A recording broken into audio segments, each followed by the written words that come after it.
Coming to you live from Creech Manor. This is Optimal Play. I am Brandon.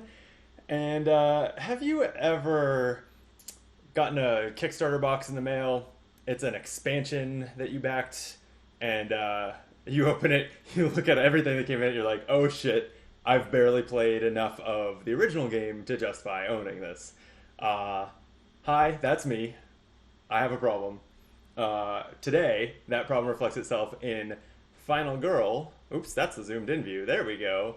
Final Girl, where I just received Season 2 and have not played through 3 of the 5 feature film boxes in Season 1. So I'm actually going back, playing Poltergeist in Creech Manor to have at least... spent some more time in that content before I open all the new stuff. So before I get started, let me say, if you enjoy this game, me, my friends who are sometimes here but not currently because this is a solo game, or just want to help out, we'd love if you would like this video and subscribe to the channel, maybe even comment. All that stuff helps us out, helps us grow, lets YouTube know that we are worth sharing with other new potential viewers. We'd really appreciate it. With that, I'm going to dive right in. Usually there's more banter when we play multiplayer games because there's more people here, but it's just me. So, Poltergeist in Creech Manor is already kind of an unusual scenario. I'm going to take one more look at the special rules. So, I'm not going to explain on this video how to play Final Girl, so hopefully you have a passing understanding. If not, there are great videos out there for that. But these, the killer that we're playing against here is the Poltergeist of Creech Manor. I just noticed the fine print here, Poltergeist of Creech Manor, which is perfect because we're playing Creech Manor as our location as well. So for the Poltergeist, there was some special setup. There's a Carolyn, this little girl we're trying to rescue, and her Mr. Floppy stuffed rabbit. They're both items, and they are shuffled into these item decks in such a way that they could not be the first 3 to appear. So we'll be looking for those, and in fact, that is the entire objective, is to look for those, because the Poltergeist does not have health here, as most killers do. Our goal is not to corner, fight, and take out the Poltergeist. It is to rescue Carolyn, little girl. So the way we win is to find Carolyn and save her by getting to an exit space while she's with us. And Creech Manor's special rules, they're pretty straightforward. There are some one-way spaces, which the previous boards that I've played never had. They mostly represent jumping out windows, although this one here is like dropping out of... I'm not really sure what the idea is there, why this creepy room with a TV and it has a like trap door down to a bathroom, but that seems to be what we're dealing with there. And then there are window spaces, these blue highlighted spaces, but it seems like they only matter for cards to refer to them. And then there's ladders. The ladder, actually, is what it defines. And that's this ladder right here. I guess, again, this doesn't actually do anything other than to be referred to by cards. So with that, I'm nervous. I don't usually do well at this game. Part of the reason I never moved on to the third box is that I couldn't beat the second in any of my attempts. The like puppeteer and all of his traps and things just kept getting me. So I don't know whether that's whether I'm bad, whether that one's an outlier, or whether no, I guess those are the 2 options. But I've moved on to the third box anyway, and we're gonna give it a go. So I'm gonna start with my typical opening hand here, which has a weak attack, a short rest. Not going to need either of those. I'm actually curious whether there will be anything to fight. I'm playing this pretty blindly. I haven't looked at the events, the tarot cards, any of that stuff, but you don't use attacks against the killer, so it'll be interesting to see whether this setup adds any other use for them. Maybe the dark powers. You would normally damage the killer to get rid of their dark powers, so maybe you still do that. Uh, we'll find out together, I guess. Speaking of finding out together, I have not drawn an event card yet, so let's see what it is. I ain't afraid of no ghost. Flavor text, it's coming from up there. Let's go check it out. Move each victim one space towards the attic is the first event. So we started with this setup called the ladder, which already had 2 victims in the attic. So they're all moving one space closer. There's only one entrance to the attic, so this one's going to move there, there. These 2, it looks like the way up to the attic is this way, so they're going to move into this little room, hallway, I guess. That'll move there, here. Oh boy, this one's going to crowd in with those 3 of them there. And there, I guess that's okay. I feel like there's sitting ducks already. That's scary, but that's the event. No other special rules or anything, so that much is good. Okay, so the whole objective is to search and find Carolyn. So I guess that's got to be how I start. Is move into. I better head upstairs and start searching. I'm torn because obviously I need to rescue victims so that they don't all die, and also to turn on my power. Speaking of power, I am a mess here. Let's take a quick look at Selena, the final girl that I'm playing as. She has 6 health, needs to rescue 4 victims to turn on her special ability, and it is when resolving a search action card, roll 2 additional dice. I actually hadn't looked at that. That's huge. It's probably no coincidence that she's in the box where searching is the objective. That's okay. So the plan now is to rescue enough victims to turn this on and then go searching, because those 2 additional dice will be clutch for sure. Last thing before I start, I'm realizing I don't have a token here on the horror track. Where is that supposed to come from? I am totally spacing on like what component is supposed to go on the horror track. This was a major failure of setting up this game before starting streaming. It's fine. I'm just going to use a victim. Here we go. I'll figure that out next time I play rather than stop right now.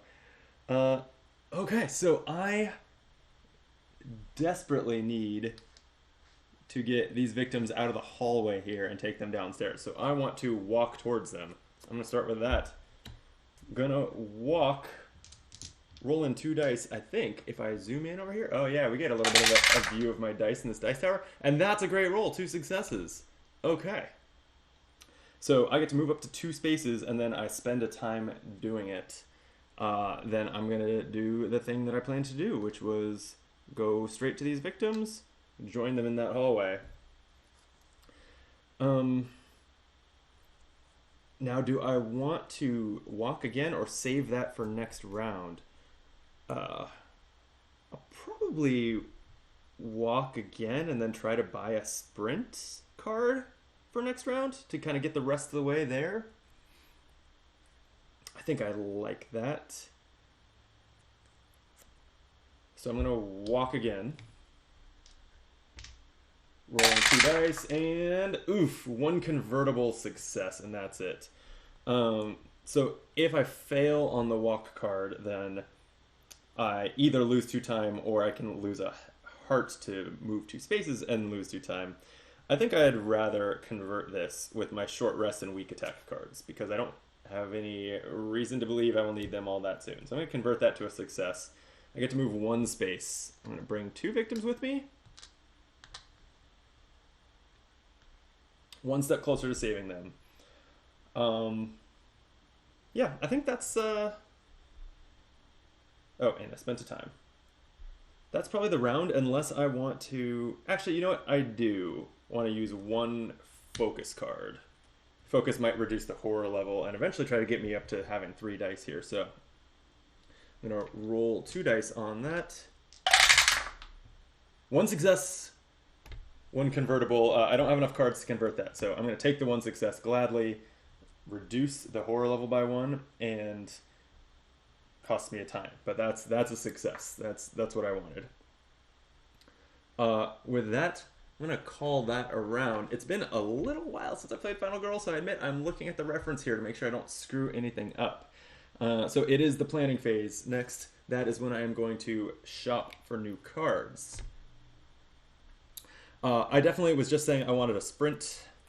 I will ultimately want a search, but I'm not worried about that yet. So I have 1 time left to spend. I'm going to take a close call that lets me re-roll some dice. Seems like the way to go. Okay, I'm going to reset the time to 6. Because as I mentioned, I'm testing out some new equipment here on this video. The new camera seems like it's working well. I want to make sure that my audio is still fine. Yeah, audio looks good. I see the waves. Okay, we'll take it. Then we're gonna go to the killer phase. The killer's action is to target the nearest victim or final girl, move to it. Her speed is 2 spaces, so can easily get to the nearest victim and attack it.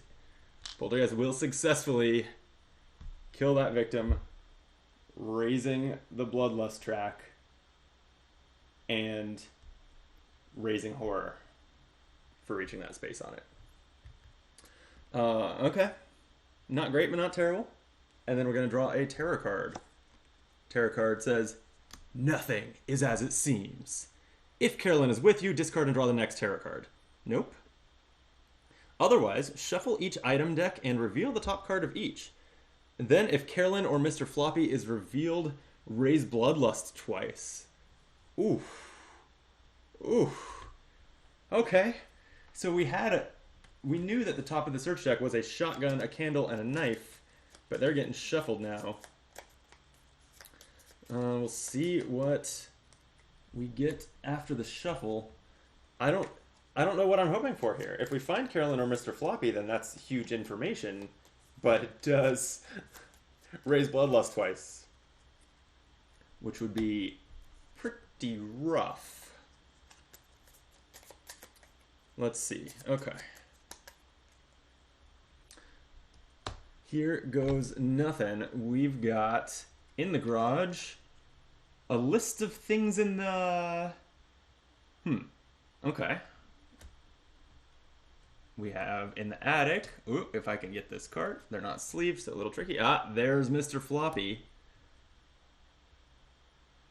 And in the closet, the knife. Still there, shuffled the same card back to the top, I think. Well, we did get Mr. Floppy revealed, so we're going to have to raise Bloodlust twice. 1, 2. The only thing that happened as a result of that is that the Poltergeist's dark power is already revealed. Let's see what it is. It is Stiff Wind. All of your moves of 2 or more spaces are reduced by 1 space. Oh, wow. That's pretty rough. It means that my, critical success walks and sprints are less effective. Don't love it. And that's going to just apply for the rest of the game. Okay. Take a sip of my drink. I'm recording this at like 6 in the evening, so I'm not on to beer yet. Gaming is going to continue off camera tonight as some friends come over, so that'll definitely happen. But, okay. That was the terror phase. The panic phase. If a victim is killed this turn, we would panic everyone in the victim's or in the killer's space, but there's no one else there, so that's fine. And then the upkeep phase, we just check whether there's a finale because the terror deck has run out, and that is not the case. So, 1 round down. I've saved 0, and we've lost 1 victim, so that's a little rough. And we've already triggered the Stiff Wind. Also rough. Just before I start the next round, I want to take a look at this Mr. Floppy card, because again, I'm playing this pretty unfamiliar with the scenario. That looks like Carolyn's doll.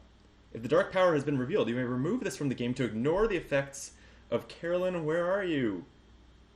Okay, I assume that's the name of a terror card? And then this says, if this card is discarded for any reason, shuffle it into the nearest item deck. Okay, so Mr. Floppy maybe protects... Maybe, like, if we would lose Carolyn, we lose Mr. Floppy instead. Sounds like maybe that's it. It's not our objective to get Mr. Floppy, so while he's, like, always in this scenario, it's not clear how important he is. Okay, new round. Only a few cards in hand after spending most of my hand last round. And I need to get these victims the hell out of here. So I'm going to go straight for a sprint. If I can get 2 successes, that would normally move me up to 3 spaces. Then even with the stiff wind, that would move me 2 spaces. That seems great. Rescue 2 victims. That's the goal here. Here we go. 2 convertible successes. That's not great at all. Do I convert this using my only 2 remaining cards? Probably. Ugh. Probably. Or I could spend 2 time in my close call to reroll all the dice. I'm gonna do that. I'm gonna take a risk here. Playing close call, spending 2 time to reroll all the dice from my sprint. Hope for a better outcome. 1 success. That is a better outcome. So, cost me some time.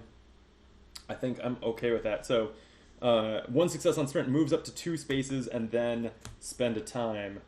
The question is, do I go into the killer space or do I kind of find another way to an exit? I think I go another way around.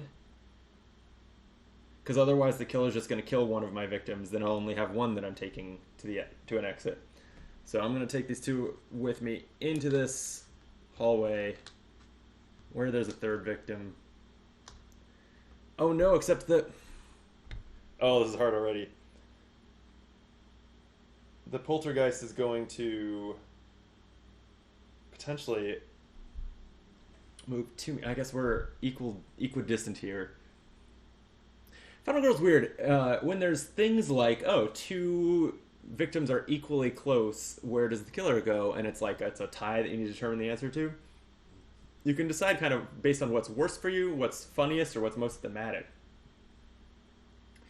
I usually go with what's most thematic, and I'm going to argue here that us ducking out of the stairwell just as the poltergeist goes by is the most thematic. Hopefully you agree. I think I'm going to go with that. That said, this round is not over yet. I have finished my sprint. I still have a focus card, and I'm going to go ahead and play it and see if I can keep that horror level down. So, I'll roll these dice. 1 success. That'll lower the horror by 1 and spend a time. I'm fine with that. So we're going to go straight to the planning phase now, where I have 2 time to spend. I'm going to take back all my all my 0 cost cards from last time, which includes 2 walks. So that should help me get out the window to rescue these victims. Then I have 2, so I guess I'm going to take a... sprint.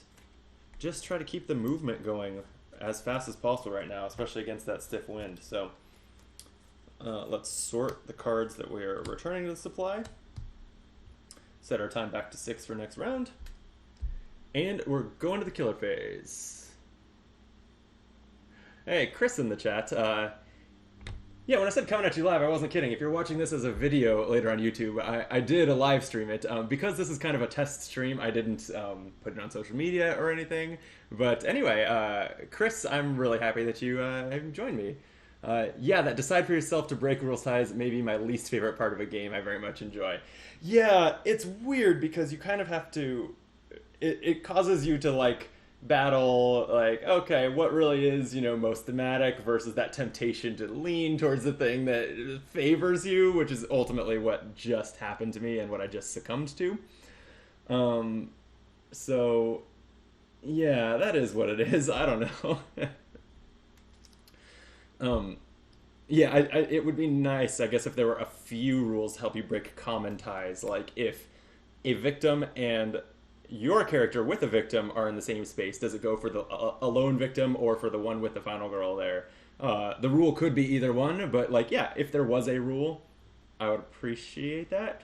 Maybe I should, maybe soon I should just pick a rule, and so that when I play, I'm consistent with like some like that kind of very common case. But for now, I want to go with what I decided earlier. It's the killer phase. So the killer is going to take her action, which is to target the nearest attackable thing, which we decided would be this victim 2 floors up, move her speed of 2 spaces towards it, and kill it. Another dead victim. Bloodless track rises. This is terrible news. This is where horror track bumps up twice. And it's a huge setback towards getting to the green and getting 3 dice. That is rough. Chris says I usually end up figuring out a way to throw a single die to decide. That's a good idea too, actually. Yeah, just kind of randomize those situations. I guess the one I don't know, my one observation about that is that by making it random, you're taking that knowledge away from yourself, and you're like meant to kind of know what the killer is going to do on their next turn. So if what you know is that the killer has a 50% chance of heading towards you versus 50% chance of going the other direction, that kind of in itself is pretty challenging because it takes away the predictability. So it's a tough call all around. But we do have a terror card to go still, and this one is Something is Coming Through the Wall. If there are no victims on the board, discard this and draw the next one. That's not a problem. Otherwise, all victims panic. And then any victims that exit through a window are killed. Oh, so victims can jump out the window and die on this. That is super, super thematic and fun. I like that. I don't like that everyone's going to panic, but so be it. So I'm going to quickly resolve everyone's panic, starting with rolling 2 dice for these two. 3 and 4, neither of them is going to move because they only had a 5-6 out of the attic. This one, a 2, moves it this way, and then there was the one that was already there. A 5 is going to move it into the closet. This one in the stairwell there will, on a 3, move towards the window, luckily not out the window. And then we have 3 of them in my space, so they're going to scatter. Hopefully towards the window, because that's where I wanted to go with them anyway. 1, 3, and 4. 1 through 4 means they all move this way. That's fine by me. Okay. And then lastly, we draw a new event card. This is always exciting. Our new event is, let's zoom in and take a look at this. Pushed to the edge. They looked at me somberly, then, without speaking, walked over to the window and jumped. Oh no, after this panic, this is going to be rough. Roll a die for each victim in a window space. If this roll is a failure, that victim jumps and is killed. Oh my god. Oh no. Oh. Okay, that's 4. That's 4 of the victims. That's 4 of the victims, and then the only ones that are not going to probably die here, the poltergeist is between me and them. Oh, this could not be worse right now. Alright, we're going to roll 3 dice for these 3 victims. On a failure, it's killed. So that means on a 1 through 4, they jump and are killed? That's so rough. Here we go. They all failed. All of these failed. 3 victims dead. Bloodlust raising 3 times. Right, raising the horror level. And I still have to roll for this one. That one stays alive. That's something. Chris in the chat, LOL, I love the way this game just destroys you. Yeah. I mean, this is why I haven't beaten the Carnival of Blood and the is it just called the Puppeteer? I'm blanking on the Geppetto, I think. Geppetto is the name of the villain that goes with that box. I always end up with a situation where like a saw blade trap and then an event that causes the victims to flock towards traps and they just all die. It's brutal. And this basically just was the equivalent of that. It's absurd. Truly absurd. Alright, I'm not feeling good about my odds here, but I'm going to play this game out. So,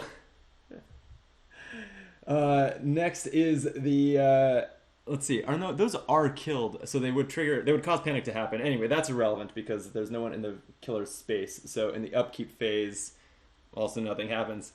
We're back to my action phase, and I don't know what I'm doing now. I kind of have no choice but to run back up the stairs towards the poltergeist. Unless, I don't know, I'm going to take a closer look at this list of things that's in the garage, because we'll see if that's worth going to the garage for. So this says, when I obtain it, immediately roll a die. On a 1 through 2, or depending on the die result, you choose one of the searchable rooms. Reveal all the item cards in the associated item deck, keeping their order the same, and then discard this card. Oh, so it will show us what's in that room, which would be very useful helping to find Carolyn. It's hilarious that Carolyn, the human girl that we were trying to rescue, is on a list of things stored in the closet or the attic or whatever. Not sure how that works, but you know, this is something that I've been saying for a while, is that horror board games are comedies. Like, the horror theme is can be rich and can be effective, but the way all these pieces interact is just always hilarious.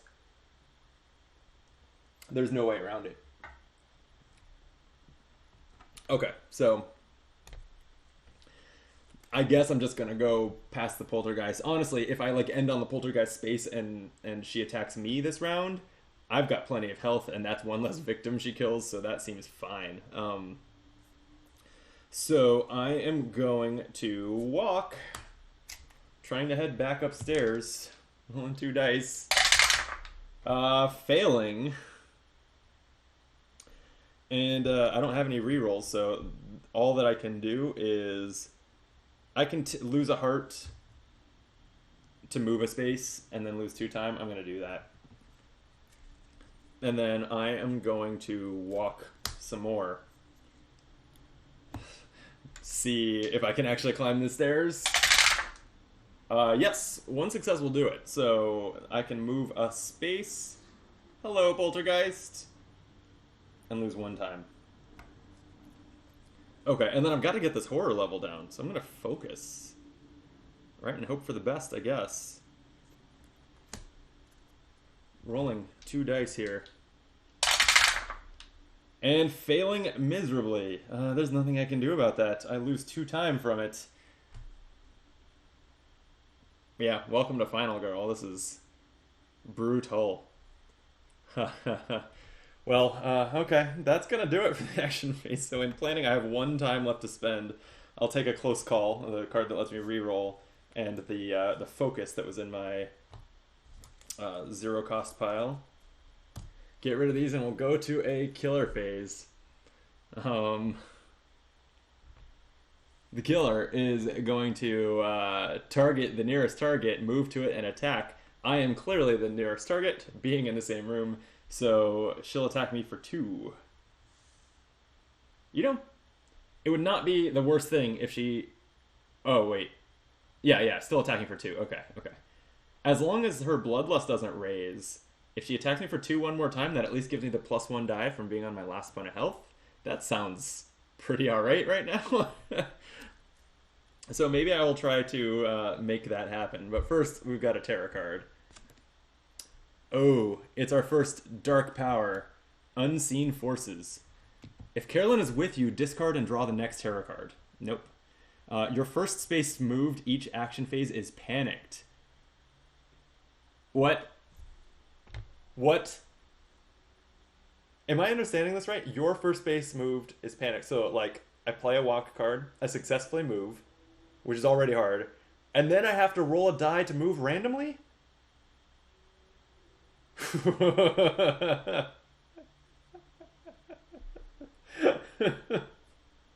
don't I don't know how I get out of this mess. Oh man. All right. Well, that is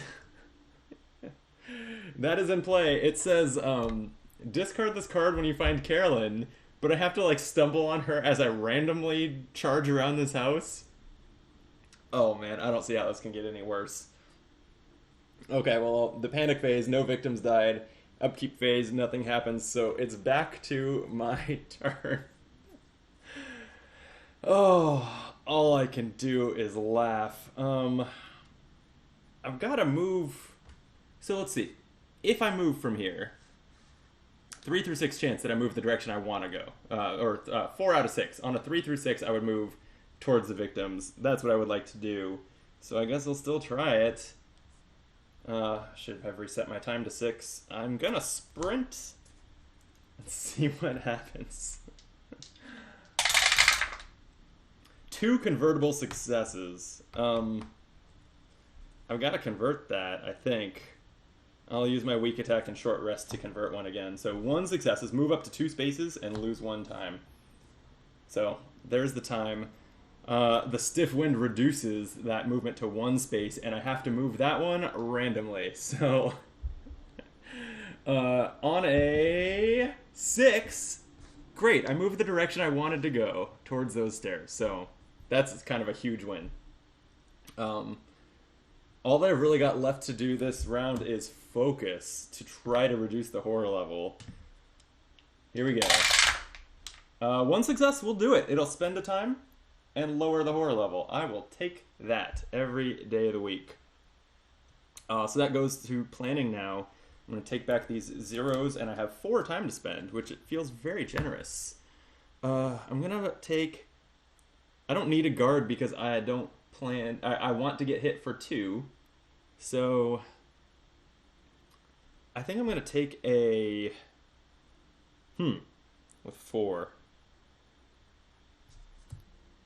I'm gonna take a sprint to try to just keep moving, I guess. And that leaves me with 2 to spend. So I guess I'll take a search card since that costs 2, and I'm gonna need that eventually. First, I kind of want to rescue those victims. I don't know if I'm gonna rescue a single one this game. Okay, let's get rid of the cards that I spent this round. And killer phase. As we know, the killer is going to move towards me, attack me. 2 damage, leaves me at 1 hit point, and I have +1 die now. Throw that in with my other dice. That's a silver lining. Maybe that's the boost I need. I'm on my last point of health though. So we'll see how that goes for me. Resolving the Terror card. This is the shadows are closing in. If there are no victims on the board, discard this and draw the next Terror card. Otherwise, oh boy, this is a big otherwise. Raise horror twice. Then the killer is going to target the nearest victim, move to it, and attack it. Again, there are 2 options. I mean, I think that the most thematic, I don't even know what's better for me anymore. So that's kind of out the window, no pun intended, after 3 people jumped to their deaths. I think that most thematic is that the one person who tried to stop their friends from jumping out the window and couldn't survives a little while to live with that remorse, and so the killer goes up the stairs, kills this victim. That raises bloodlust to the top of the track. And I guess that's it. All future times that bloodlust would raise, I take a damage, and we discard a terror card. The reason that this is terrible is because I'm on my last point of health. So basically, if another victim dies, I die, or at least we make that check for whether I have any bonus health under there. So that's a reality. Okay, but there's no one's gonna panic. There's no finale, no items to rearrange, so it's back to my turn. As things could not be much worse. Horror is at level 6. The killer is closer to most of the victims than I am. Time should be reset to 6. Here goes nothing. I still... Man. I guess I still have to just keep going with... No, I've got to go upstairs and rescue those victims, right? Because if the killer beats me to them, I'm going to take my last point of health and die. So I've got to try to go upstairs for those ones. Even though there's at least one victim that I could maybe save here, I have to go after the ones in the closet in the attic. So I'm going to start with a walk. At least I'm rolling 3 dice now. So I should surely walk very successfully. Nope, just 1 convertible success. I don't have cards that I want to spend to convert that, so I guess I'm going to no, I'm just no, I can't. Wow, I was gonna do the option where I take a damage to move anyway, but that would kill me, or at least use my last point of damage or of health. So, let's do a close call. I'm gonna spend the 2 time to reroll all dice just to maximize my chances here. Here we go. Same result. This game's out to get me. Which is very thematic that the game is out to get you, but still, not cool. So all I can really do, because I can't lose my last point of health to move, I've got to lose 2 more time from this failure. Or do I convert it? Sorry, let me consider one more time. Let me consider one more time converting this. Like, yeah, I guess I do. I'm going to use my focus and search cards to convert that into a success. And then I move a space and lose a time. But don't forget, I move that space randomly via the panic rules. So on a 6, I go upstairs. That actually keeps working for me. But that's about all that's going in my favor is those panicked movements. But it's only the first one each round. So now if I walk and sprint, now I'll be at least choosing where I go. So I think I'm going to walk. Roll these 3 dice. Here we go. Convertible success again. I can't convert it. I don't have any cards left. There's nothing I can do here but fail. Losing 2 time. Leaving me 1 time left. Alright, I'm going to play my sprint. This is, the game I think is ending this round. 1 success. Okay. I can move up to 2 spaces and lose a time. So that takes me down to 0 time. Certainly not where you want to be. And then I'm going to move 2 spaces. I mean, it's got to be...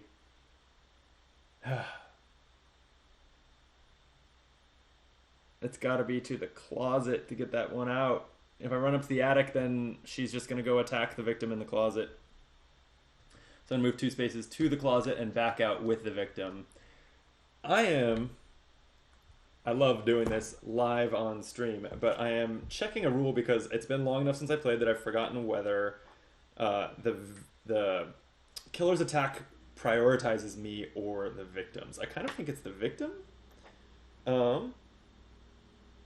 Let's see.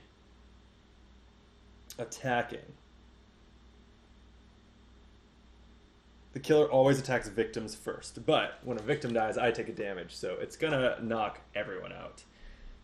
First, I've got a planning phase before we resolve that, so I am going to take these 0 cost cards, and that's it, because my time's at 0. Sort these back into the shop. A lot of good they did me. And here we go. The killer is going to target the nearest target. That's me and the victim in this space. Move, it doesn't have to. Attack the victim, successfully kill it, and then she reaches the top of her bloodlust track, which is going to make me take a damage. So we're going to check whether I have any extra health here, and I don't. I do not have any extra damage or any extra health. I've lost. I'm killed. I not only didn't find Carolyn, I didn't even learn where she was. I was not close. Okay, well, I will definitely be having some rematches against the Poltergeist. Maybe they'll be on stream, maybe they'll be off stream. I haven't decided. I'm a little demoralized. But right now, I need to find myself some dinner before some friends come over to play more board games, so I better go. Once again, if you enjoy this type of bullshit, if you enjoy watching me get my ass kicked by murderous, bloodthirsty killers, please like and subscribe to Optimal Play. We really appreciate that. And I'll be back soon to play more Final Girl and surely lots of other games, both solo and with my friends. So, thanks for joining. Till next time, be optimal. Bye.